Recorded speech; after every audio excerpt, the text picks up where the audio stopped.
o que eu sabia e o que eu fiz. E essa questão dessa dificuldade, dessa dor, desse momento, já é algo que demonstra uma construção de fortalecimento. Porque situação complicada mesmo, difícil mesmo, lamentável, é quando eu faço a besteira. Isso é lindo, isso é maravilhoso, estou totalmente certo.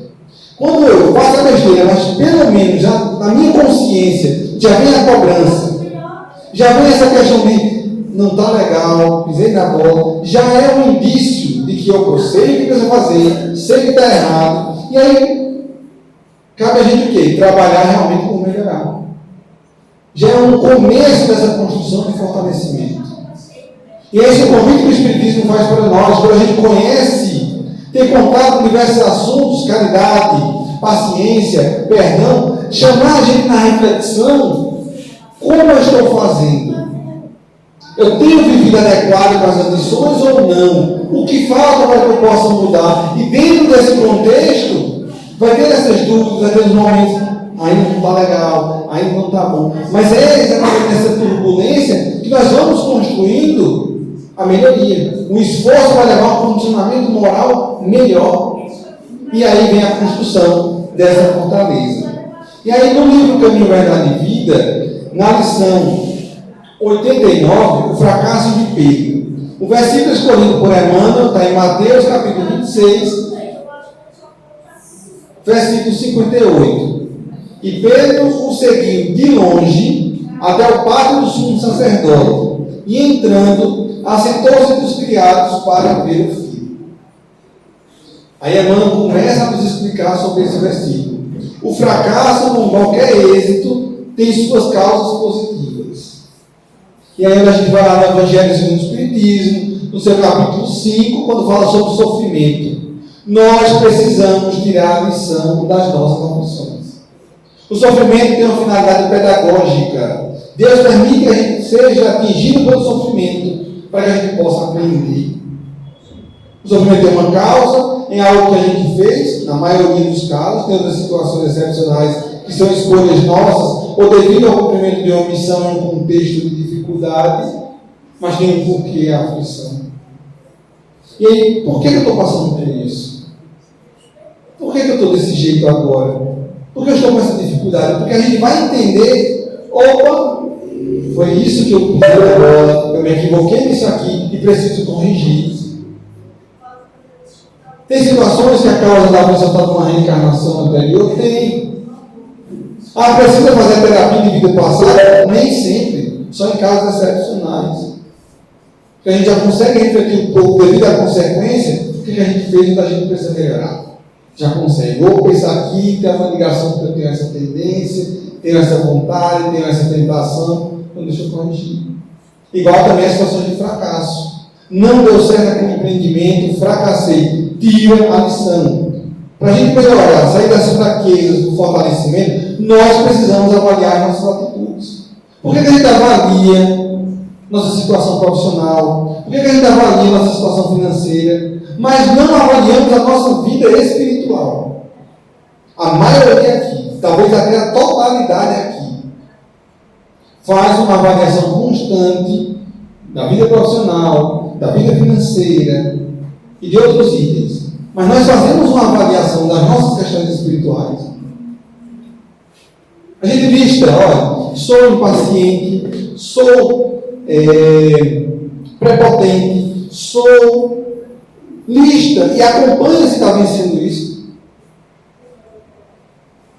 Fica difícil vencer as dificuldades se a gente não faz um mapeamento e um acompanhamento. A negação de Pedro sempre constituiu o assunto de palpitante interesse nas comunidades do cristianismo. Enquadrar-se-ia a queda moral do generoso amigo do mestre no plano de fatalidade, porque se negaria Simão a cooperar com o Senhor em minutos tão difíceis. Útil nesse particular o exame da sua invigilância. Então, não foi fatalidade, a gente já comentou. E aqui, Emmanuel chama a atenção para a invigilância. Jesus falou várias vezes: olhe, vem um momento de dificuldade. Jesus falou diretamente para ele: olhe, você vai me negar 3 vezes. E ele não deu ouvido. isso foi para ele, para a gente não. Quantas vezes a gente é chamado a refletir? De diversas formas. O Evangelho vem e nos convida. Preste atenção. Olha isso aqui. O que a gente faz? Aí depois tropeça e cai. E aí a gente precisa arrumar a bagunça, porque quando a gente planta o mal, somos nós que vamos corrigir, se a gente precisa trabalhar. Mas é ter essa vigilância e ver esses convites amorosos do Evangelho. O fracasso amoroso do pescador reside aí dentro, na desatenção para com as advertências recebidas. Grande número de discípulos modernos participam das mesmas negações em razão de continuarem desatendendo. Pedro negou Jesus. Nós negamos Jesus. Negar Jesus, se alguém pergunta, você é espírita? Aí ele vai dizer, não sou, ele negou Jesus. Tem essa situação também. Mas negar Jesus é quando o nosso comportamento não está condizente com o Evangelho. Será que a gente nega Jesus?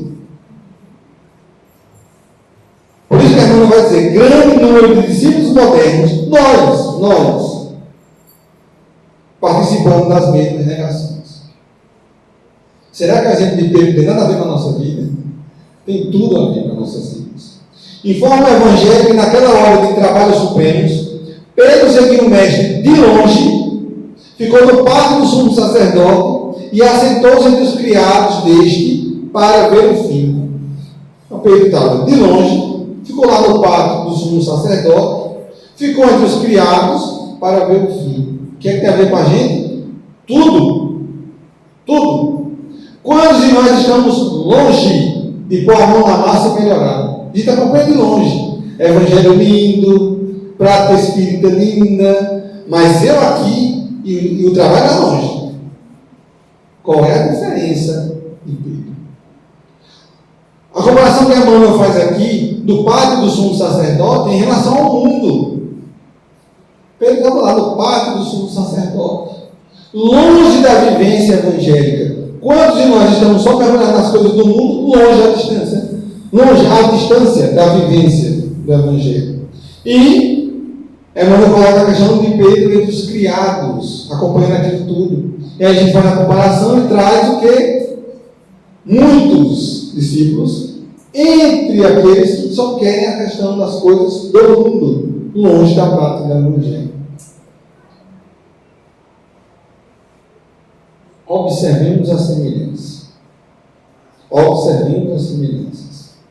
Leitura cuidadosa do texto esclarece-nos o entendimento e reconhecemos que ainda hoje muitos amigos do Evangelho prosseguem caindo em suas aspirações e esperanças por acompanhar o Cristo à distância, receosos de perderem gratificações imediatistas, quando chamados a testemunho importante, demoram-se nas vizinhanças da arena de lutas retentoras, entre os servos de convenções utilitaristas, assestando-se binóculos de exame, a fim de observarem como será o fim dos serviços alheios. Olha o que a mãe coloca. O cara está tão longe, a pessoa está tão longe, que está de binóculo para poder ver. É legal, é interessante, mas eu vou ficar de longe. Mão na massa, não. Aí acha estranho depois, as coisas não melhoram, as coisas não mudam. Nós queremos mudar, nós estamos tendo uma atitude diferente, estamos esperando só pelos outros. Não vai mudar se a gente não mudar. Se a gente não fizer um trabalho de combater as fraquezas e construir nosso fortalecimento. Todos os aprendizes dessas condições de distância do Mestre e do Evangelho naturalmente fracassarão e chorarão amargamente. O Cristo disse o quê? A cada um segundo suas obras. Se não fazemos obras, vamos sofrer. Se fazemos ela de maneira equivocada, vamos colher os frutos. Plantamos espinhos, vamos colher espinhos que vão machucar a nossa mão. Quer harmonia, quer paz, quer felicidade, quer uma condição melhor espiritualmente. Aí vem o Espiritismo hoje diz, fora da caridade, não há salvação. É o trabalho. E essa caridade não é só questão material, é a conduta correta, pautada no Evangelho. E aí sim, compreendemos que somos seres espirituais, nessa incrível jornada rumo à perfeição, sabendo que somos filhos de Deus, que temos a capacidade, que temos potências em nós, que temos as oportunidades, vamos construir, vamos ao trabalho. Trabalhando em nós o que ainda é dificuldade moral, transformando em fortaleza moral, deixando o vício, trazendo as virtudes, se tornando cada vez mais forte. O que aconteceu com Pedro? Se ergueu, seguiu o Evangelho e se tornou a base do cristianismo primitivo, deixando um legado incrível de fortaleza para a propagação do Evangelho. E esse exemplo a gente viu toda a ligação da proposta da vida de Pedro, da proposta do Evangelho para ele, total relação conosco. Essa parte da sua renovação, da sua construção de fortaleza, também tem relação conosco. E também temos condição de construir. E já estamos construindo quando nos propomos a estudar e melhorar. Vamos em frente, que possamos estudar cada vez mais essa doutrina maravilhosa, sabendo que somos necessitados de trazer essa mensagem para a nossa vida prática, para o nosso dia a dia, para que possamos viver melhor, superar nossas dificuldades e ter uma condição maior de felicidade. Muita paz para todos.